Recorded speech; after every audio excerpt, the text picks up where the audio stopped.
Bismillah ar-Rahman ar-Rahim. Last week we finished the story of the Bedouin and the Caliph, and towards the end of that story, Maulana talked about Baghban, the gardener. So in autumn, no one knows where the thorns are and where the roses are. And the thorns think that they are roses. They want the autumn to last, because in autumn, no one knows where the true roses are and where the thorns are. And then Maulana said, but the gardener knows. The gardener, those awliya, those souls that have that farasa or perception, they know who the thorns are and who the roses are, even in autumn. So this section is all about, it's all about the peer. It's all about the guide, the spiritual guide. So Maulana is reminding us, don't think you can travel this path alone by yourself. You need guidance. You need guidance from Anbiya. You need guidance from awliya. You need guidance from a guide who can show you the path. So let's inshallah start this section. Yeah, so today's Masnavi section will be shorter because the ghazal is quite long. It's 29 verses. So the ghazal is quite long, and also we want to make the session a little bit shorter. So we'll just read this section about the qualities of the peer and obedience to him. Kenza-chan, would you mind? Yalla, bismillah. Concerning the qualities of the peer and obedience to him, O splendor of the Haqq, Hasamuddin, take 1 or 2 sheets of paper and add in description of the peer. Although your slender body has no strength, yet without the sun we have no light. Although you have become the lighted wick and the glass, yet you are the heart's leader. You are the end of the thread. Inasmuch as the end of the thread is in your hand and will, the leads on the heart's necklace are from your bounty. Write down what appertains to the peer who knows the way. Choose the peer, regard him as the essence of the way. The peer is summer, and people are the autumn month. People are like night, and the peer is the moon. I have bestowed on young fortune the name of peer because he is old by the truth, not old by time. So old is he that he has no beginning. There is no rival to such a unique pearl. Verily, old wine grows more potent. Verily, old gold is more highly prized. Choose a peer without a peer. This journey is exceeding full of woe and affright and danger. Without an escort, you are bewildered on a road you have traveled many times. Do not then travel alone on a way that you have not seen at all. Do not turn your head away from the guide. Fool, if his shadow be not over you, then the cry of the Ghul will keep you with your head in a whirl. The Ghul will from the way cast you into destruction. There have been in this way many craftier than you. Listen to the Qur'an and the perdition of the wayfarers, what the evil-souled Iblis did unto them. He carried them far, a journey of hundreds of thousands of years, from the highway and made them backsliders and naked. Behold their bones and their hair. Take warning and drive not your ass towards them. Seize the neck of your ass and lead him towards the way, towards the good keepers and those who know the way. Beware. Do not let your ass go and do not remove your hand from him, because his love is for the place where green herbs are plentiful. If you carelessly leave him free for 1 moment, he will go leagues in the direction of the herbage. The ass is an enemy to the way, madly in love with fodder. Oh, many is the attendant on him that he has brought to ruin.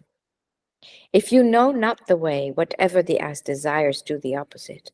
That surely will be the right way. Consult them and then oppose. He that disobeys them not will be ruined.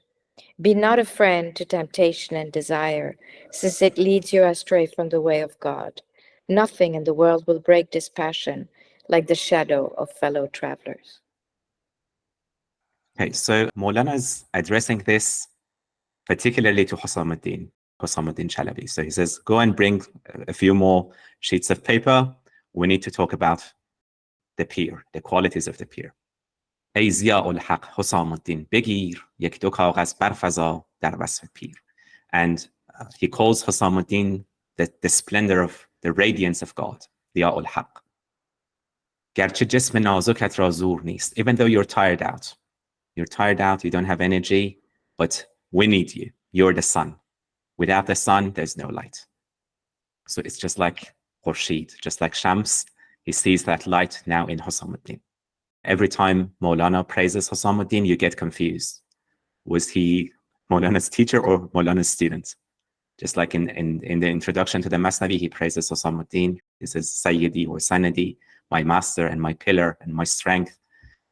وَمَكَانِ الرُّوحَ مِنْ جَسَدِي, and he's just like my soul. So that's how close he was spiritually to Husam al-Din. And people like Husam al-Din, they would tell them, this is how Maulana praises you. And they would say, no, it's because he sees himself in us. But in reality, it's because they were both mirrors facing each other. So they both see the infinite in each other. They both see Allah Ta'ala in each other. So that's why. And yeah, he says, without the sun, we don't have any light. So you're the misbah, you're the wick, you're the glass, and you're the thread, just like in a thread in a rosary, in a tasbih. That's what keeps all the beads together, is that thread. So you're that thread that keeps all of the Masnavi together. You're that. So you're the heart's leader. You're the end of the thread. Sar rishte. So the end of the thread, the rishte, the thread is in your hands. So all of these beads and this necklace in my heart, it's all from your bounty. So Husam al-Din writes what pertains to the pir, to the guide, and choose the pir and consider the pir to be the way. There is no way without a guide. Way and guide are the same. Pir tabistan u khalqan tir mah. So tir mah, now in the Persian calendar, it's actually in summer, but back then it used to be in autumn. So Maulana is saying people are in autumn, people are in darkness. And the guide is the light and the warmth. So that's why in the Qur'an, Rasulullah sallallahu alayhi wa sallam, he's called Sirajan Munira. And that's what the sun is called, Sirajan Munira. That's the light that keeps people warm and brings light. So knowledge and love. So خلق مانند شبند و پیر ماه. People are like night, and the pir is like the moon. And then, because pir in Persian means old, elder, and sheikh, same in Arabic, means literally old. So Maulana says, don't get confused. When I'm talking about pir, I'm not talking about someone who's old and has gray hair. That's another age. That has nothing to do with you. It's about the planets who have, the planets have revolved around the sun. It has nothing to do with your spiritual age. The spiritual age is you revolving around Allah, you remembering Allah. So kardam bakht javan ra naam pir. The person that I'm calling pir is not old because of age. It's young fortune. It's always young. Uz haq pir ast. The wisdom, he's old, but it comes from Allah. It comes from haq, truth. It doesn't come from time, passage of time. Why is he called pir? Because he is from the timeless. He's from the pre-eternal. And there's no one like that unique pearl. And it's just like wine. So wine is one of those things that they say it's in the material world, but its quality is the quality of the spiritual world.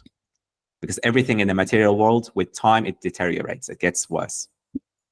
Wine gets better. Old wine is better than new wine. And that's why in paradise you have wine. And harun min khamr, rivers of wine. So the old wine is the best. And same with gold. If old gold, again, is better. And yeah, that's the wine of spirituality. That's the wine that's from the timeless. It's always timely. It's always fresh. پیر را بگزین که بی پیر این سفر هست بس پر آفت و خوف و خطر. So you need a guide. Without a guide, this journey is a dangerous journey. There are, as in the ancient times when people traveled, you needed to have a caravan. You needed to have a caravan leader. Without a caravan leader, there will be bandits, there will be ghouls who would attack you, and they will always attack the lone traveler. Maulana says, even a path that you've traveled many times, you think you know the path. Again, you need a map sometimes. Otherwise, you'll be confused. You'll be bewildered. So how about a path that you haven't seen? So hin maro tanha, don't go alone. Don't go alone. You need a guide. Yes, Kenzie. Yeah, I'm a bit surprised, but I really like it. The sentence that he's so old that he has no beginning, which is, I mean, here it's kind of double because the one that has no beginning is God. Yes. So if you have no beginning, you can't become old because time doesn't. You're timeless. You're timeless. So Yeah, exactly. So the thing is, this I like it just because it makes us get out of our normal rational thinking, which is what Rumi does all the time. He just takes you out of, it's like one of those Zen koans. You read it and it actually does not make sense, but it actually kind of makes sense. But it's just taking you out of the rational, and I think it's wonderful. Exactly. So it's old in the sense of timeless, in the sense of beyond time. Yeah. Right. Eternal, like eternal. Yeah. Like eternal. Eternal doesn't mean that it runs through time. Absolutely. Yeah, it reminds me also of, again, Tao Te Ching. Apparently, Lao Tzu, his name means young elder. So old and young at the same time. Always young, because always timely, but also old, timeless. And yes, again, he's saying about the ghoul. Lone travelers are attacked by ghouls. Actually, there are so many hadith about not traveling alone. And many people take it literally. Yeah, when you travel, you need to have companions. But the deeper meaning is the spiritual journey. You need companions. You need companions and you need a guide. Otherwise, it's so easy to be attacked by bandits, attacked by ghouls. And Maulana is reminding us, don't trust yourself. There have been people who have been more crafty than you, more clever than you.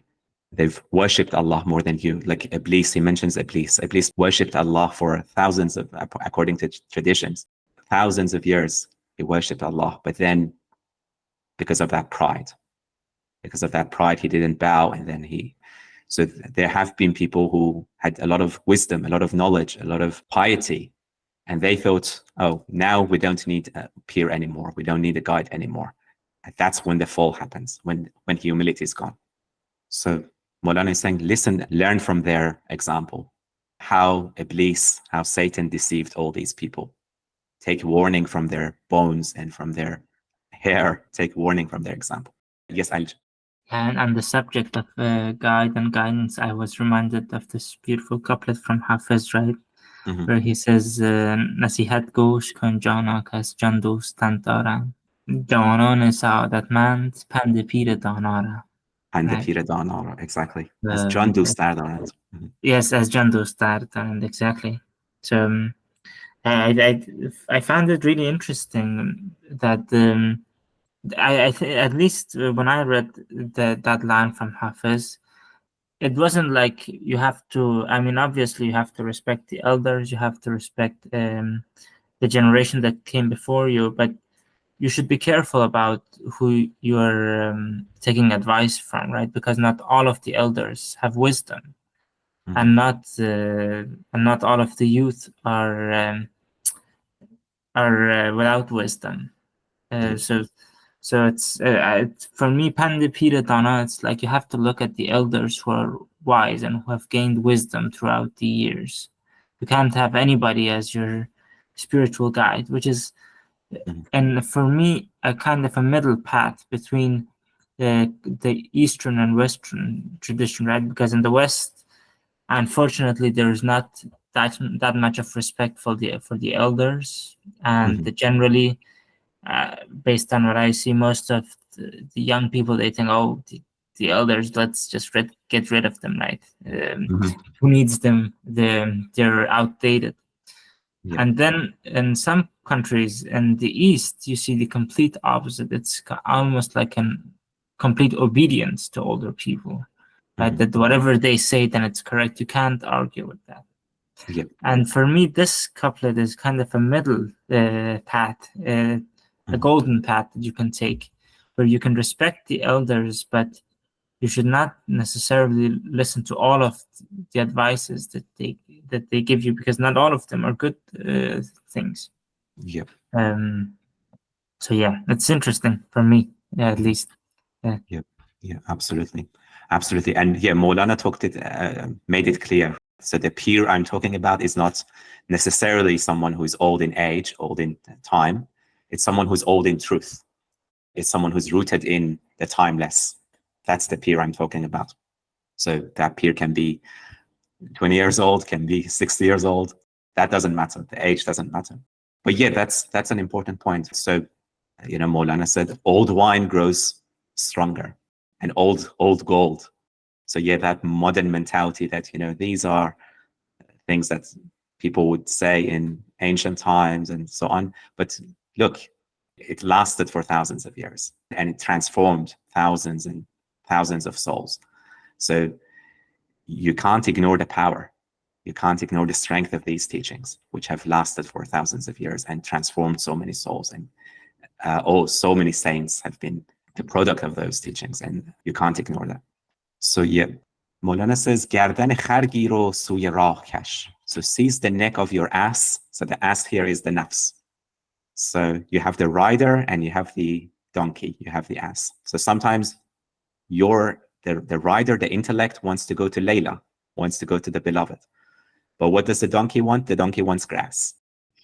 So that donkey needs to be tamed. So you need to seize the neck of your ass and lead him towards the way. And then the donkey will help you get to your way, right? So the donkey is not a bad thing, but you shouldn't let the donkey graze so much. If you want to leave the donkey to do what it wants to do, it wants to graze all day. Now, some grazing, it's okay, but you need to tame that donkey. Graze enough so that the donkey has energy.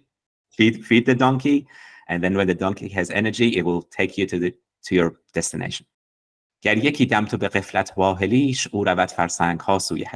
you let it do whatever it wants, what it wants is grass. What it wants is just grazing. So this donkey is the enemy of your way. Master alaf, because it's in love with grazing.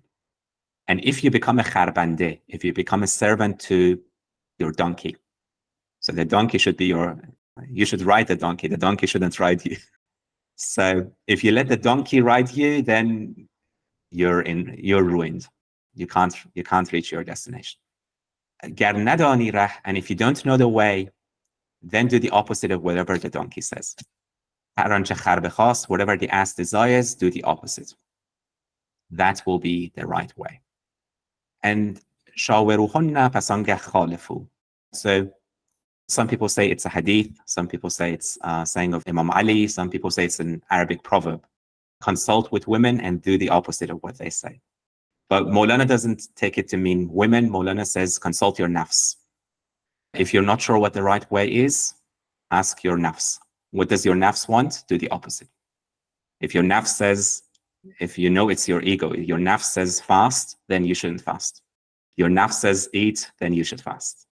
So, because nafs can have tricks, right? It tricks you.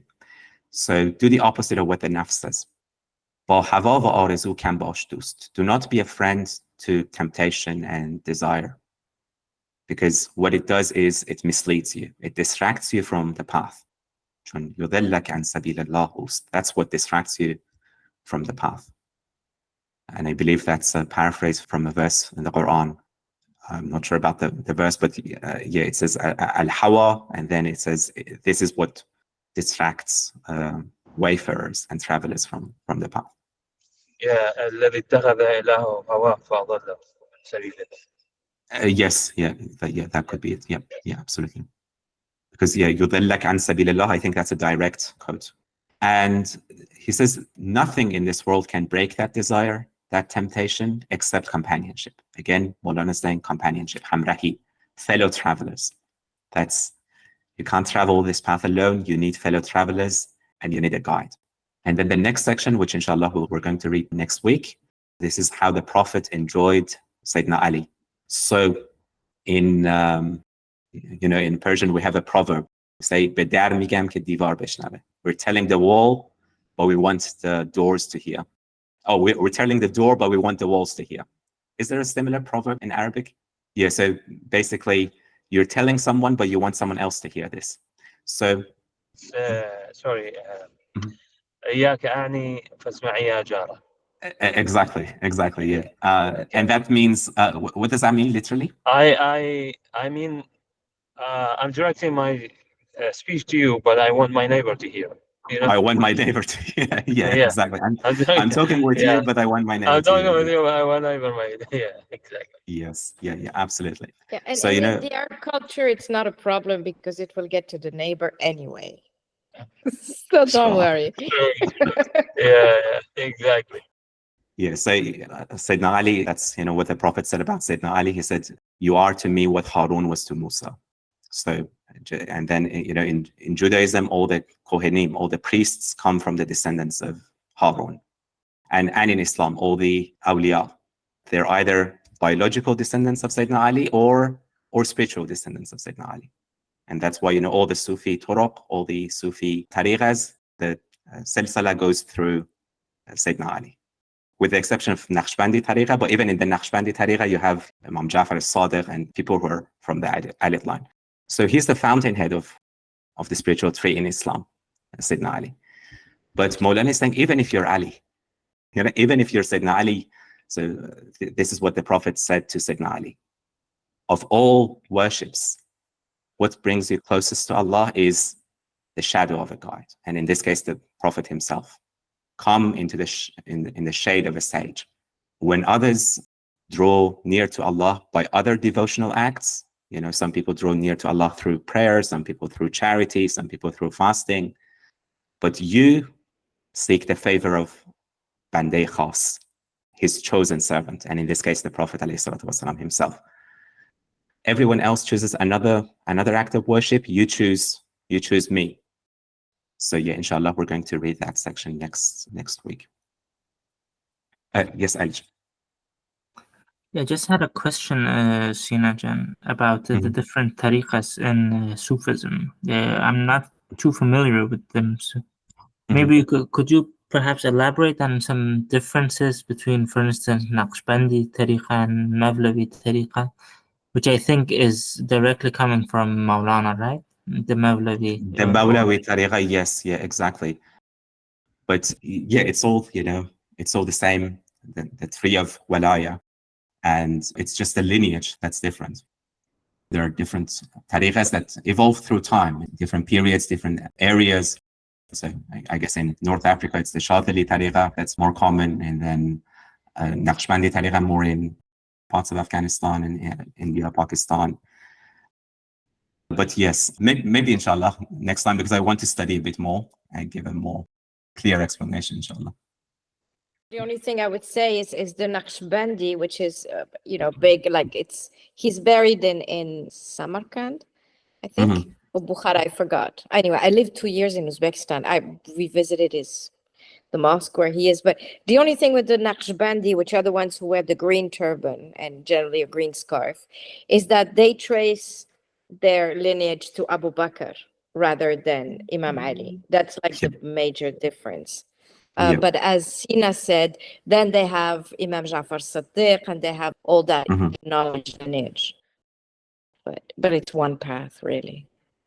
Yeah, absolutely. And the other turuq, they come from, the lineage is from Sayyidina Ali. It's right? Imam Ali. Yes, Rafi. Yeah, speaking about the need for the sheikh or the guide, also the Grand Sheikh in Arabic also speaks about this. Says might take you time, you know, to find the right sheikh because you can't go through this path alone. Yeah, that's also what he says. This is basically a dangerous path. You know, you might go, you might not go back, get back something else that you didn't intend. But while you are searching for the right sheikh, you got to do. You can do several things. The isolation, to isolate yourself from the people, silence, and sahar, which is basically sleeplessness. And he also goes the details of how to achieve these things. You know, he says like isolation lead to silence and restraining from eating food, too much excess. Will also prevent you from sleeping, which you need, also on your preparation, or cleansing of yourself. Yeah, so the sheikh or the guide is really so important, because the path is full of traps. Indeed. Yeah. And yes, so inshallah, we'll continue the next section next week. If there are no other reflections, we can move on to Divan Shams.